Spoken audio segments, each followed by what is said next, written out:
من أبعد الأزمان كانت قصة البحر والإنسان قصة ملحمية، يعني علاقة معقدة ومليانة دراما. وعلى الرغم من المآسي اللي بيها والليالي الثقال، لا الإنسان ترك البحر بحاله ولا البحر استقال، وبطل يغوي الصيادين ويلهم العشاق والفنانين ويورط المغامرين بأن ما وراء هذا الأفق البعيد عالم جديد وعيش رغيد.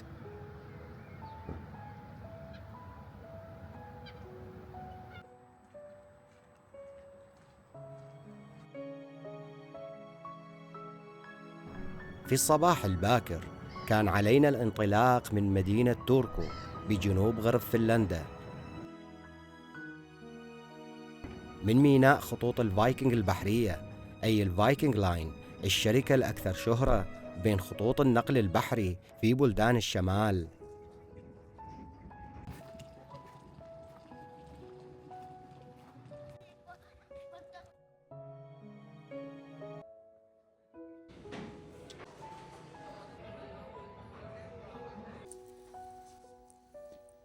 اليوم احنا عندنا نهار كامل نقضيه في هذا البحر، نهار كامل على متن هذه الباخرة.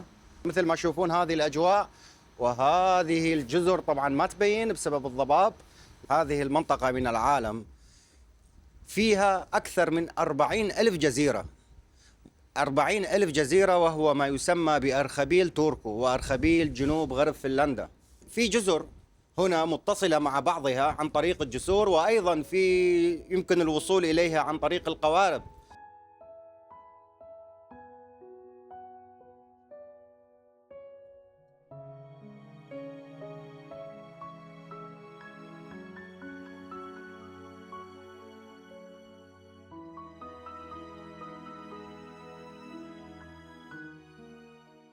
اليوم نروح نشوف شنو ممكن نسويه على متن الباخرة، كيف يقضي الناس وقتهم.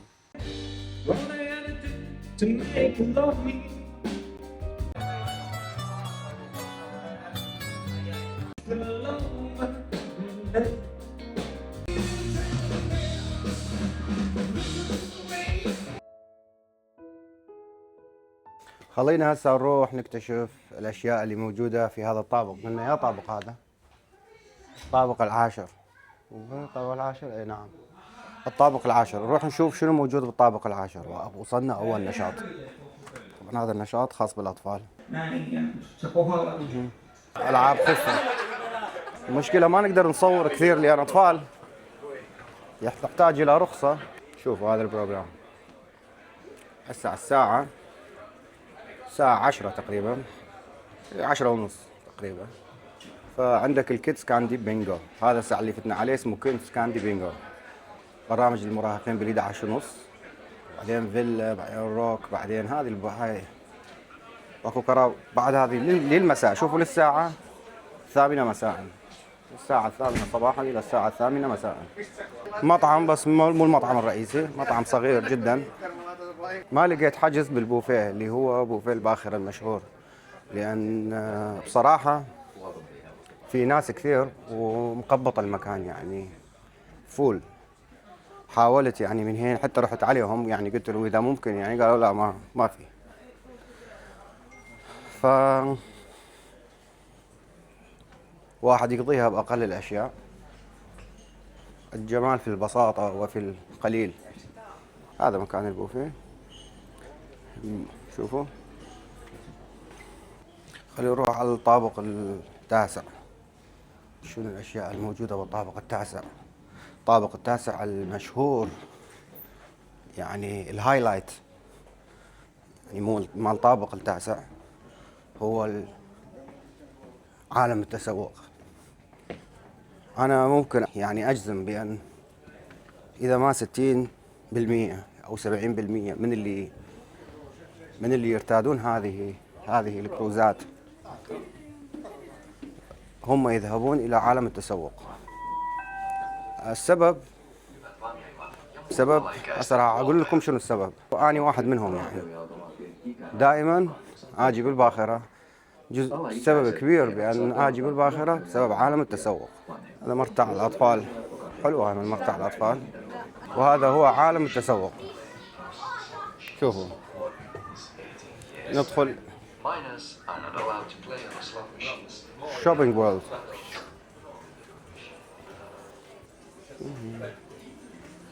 يعني بالإضافة إلى السفر، لكن هذا المكان لا يقل أهمية عن السفر. لا يوجد ضرائب على البضاعة، ولهذا تعتبر يعني أرخص نسبيا إذا ما قورنت بالبضاعة خارج هذا المكان. هذا المفضل، عالم التسوق، العالم الجميل المفعم بالحيوية والنشاط، موجود هون كل شيء. لكن بصراحة أنا ما أفضل الملابس اللي هنا، يعني كثير غالية، مبالغ بالأسعار، لكن بنفس الوقت ممكن تلاقي تخفيض على الأشياء. يعني شوفوا، خلينا نختار هذا الحذاء. أنت إيش قد تقدرون سعره؟ ولو مكتوب تقريبا 103 يورو. يعني هل يسوى هذا 103 يورو؟ هم صدق ليش سموها المشروبات الروحية؟ ممكن الروحية يعني اللي يشربها يروح بيها، ولهذا سموها المشروبات الروحية.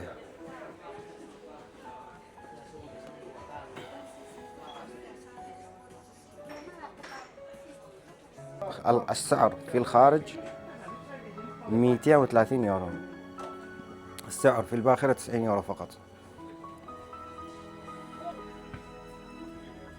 نافذة على البحر، نافذة على البحر.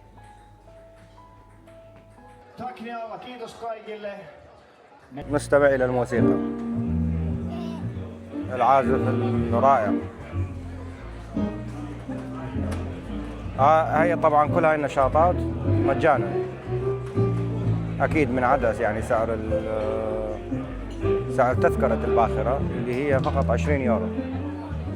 20 يورو يعني توصلك إلى منتصف المسافة ما بين السويد وفنلندا، وتعود أدراجك إلى فنلندا في المساء. تبدل الباخرة في جزيرة اسمها أولاند، راح أشوفكم إياها، جزيرة تابعة لفنلندا وراح نحكي عليها، جزيرة أولاند. هذه الباخرة تعتبر يعني باخرة صديقة للبيئة، لأنها تعمل بالغاز الطبيعي المسال.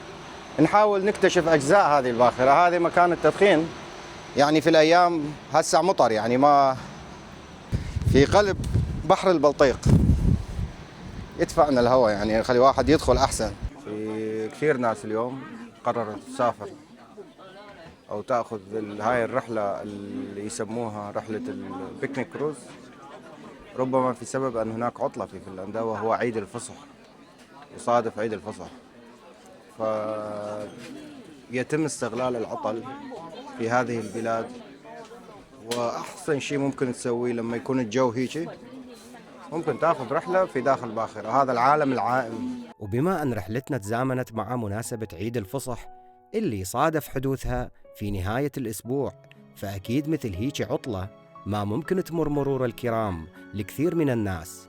فهنا في فنلندا العطل تعني الحرية، والحرية أولها الباخرة.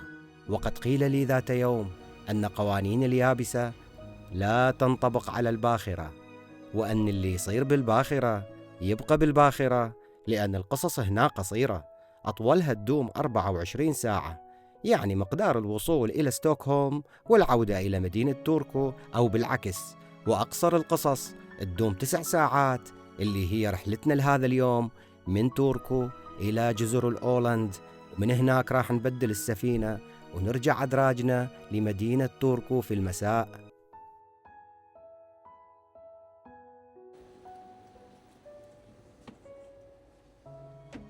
هذه بداية جزر أولاند اللي متكونة من 6400 جزيرة. 60 جزيرة فقط من هذه الجزر مأهولة بالسكان، لكن هذه أكبر الجزر، وهذه عاصمة جزر الأولاند. وهذه الجزيرة بالمناسبة هي تعتبر منطقة منزوعة السلاح، يعني من قبل أكثر من 150 سنة هذه المنطقة منزوعة السلاح، يعني ما في جيش هنا ولا في سلاح. هذه السفينة اسمها فايكنج جلوري، والآن راح نبدل السفينة لأن احنا راجعين إلى مدينة توركو، راجعين لفنلندا، ولهذا راح نبدل السفينة، ناخذ هذه السفينة اللي قدامكم، هذه الباخرة اللي اسمها، اللي هي تابعة لفايكنج لاين واسمها فايكنج ريس. فايكنج ريس راح نبدلها في مدينة ماريان هامن. مدينة ماريان هامن اللي هي عاصمة جزر الأولند المتوسطة ما بين فنلندا والسويد. هذه الباخرة انطلقت من مدينة توركو الساعة تقريبا ورا الثمانية، يعني 8:45 دقيقة، متجهة إلى السويد. وصلت السويد الساعة 8 أو 7 صباحا، وهسه راجعة من السويد، يعني انطلقت أيضا الساعة الصبح الساعة 8:45 دقيقة الصبح بتوقيت السويد من السويد، وأيضا لازم تمر في جزيرة أولاند، في جزر أولاند، وبعدين تكمل الرحلة إلى فنلندا، وراح تصل لفنلندا في الساعة 7. لهذا راح لازم إذا نريد نرجع لفنلندا وما نكمل للسويد لازم نكمل الرحلة مع هاي الباخرة اللي قدامكم. شوفوها، هذه هي جزيرة ماري هامن عاصمة جزر الأولاند. هذه الجزيرة الفنلندية المتحدثة بالسويدية التي تتمتع بالحكم الذاتي. إلى اللقاء فايكنج جلوري. هسه متوجهين إلى الباخرة الثانية. هذا طبعا للناس اللي تريد تروح إلى جزيرة ماري هامن. متوجهين الآن إلى الباخرة الثانية اللي اسمها فايكنج ريس. ودعنا اللي هي هذه، متوجهين إلى هاي الباخرة. ودعنا قبل قليل باخرة فايكنج جلوري اللي هسه راح تروح للسويد. بما أننا راجعين إلى فنلندا فبدلنا هنا الباخرة، وراح ناخذ الباخرة اللي راجعة من السويد على فنلندا. وحاليا على متن الباخرة المفضلة فايكنج ريس. في بلدان الشمال الغائم الجو هنا مو حليف دائم، يعني إذا قررت الذهاب في نزهة دون مراقبة أحوال الطقس والمناخ وتبني توقعاتك فقط على أساس شمس اليوم، فكون على ثقة أنك ارتكبت خطأ فادح، لأن الشمس بهالبلدان حالها حال السياسيين والمشاهير اللي عندنا. الناس تتبع أخبارها بكل يوم ويشوفوها بس بالشاشات أكثر مما يصادفوها بالحقيقة. ولأن الإنسان دائما حال حال المي اللي يشكل 70% من تركيبة جسمه، فأكيد ماخذ من طبعه ومن مرونته. يعني إذا ماشي بطريقة وصادف حجر يعيق مسيرة، فلا بد من أن يلقى طريق ثاني ويأسس لنفسه مجرى جديد. وهنا في دول شمال أوروبا ومن ضمنها فنلندا الناس ماشية على هالقاعدة، يعني عندما يتعذر اللقاء على اليابسة بسبب البرد والتحديات الأخرى، يصبح البحر مساحة آمنة تنضح بالدفء والاطمئنان، ويجتمع الأحبة رغم المسافات الشاسعة اللي بينهم على طاولة المحبة، وتصير هذه الباخرة منزل كبير عائم يختصر المسافات ويلم الشتات، حال حال البحر اللي هو بالظاهر فراغ لا متناهي، لكن بالجوهر مفصل من مفاصل الأرض يربط بين الجهات ويملأ الفجوات. في أيام الأعياد والمناسبات يتوافد الناس إلى مثل هكذا أماكن، يعني ممكن يكونون عابرين لبلدان أخرى، وممكن جدا أنهم راجعين لنفس البلدان اللي انطلقوا منها، مستفيدين من الرفاهية اللي توفرها هاي الباخرة وبأسعار معقولة.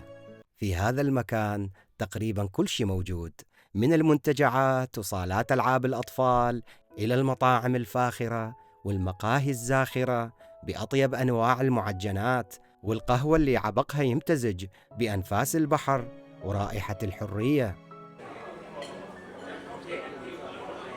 هنا حيث ترتطم أمواج البحر بموسيقى الجاز، فتتمايل الباخرة برمتها لا على خلجات الماء بل على أنغام السلم الموسيقي.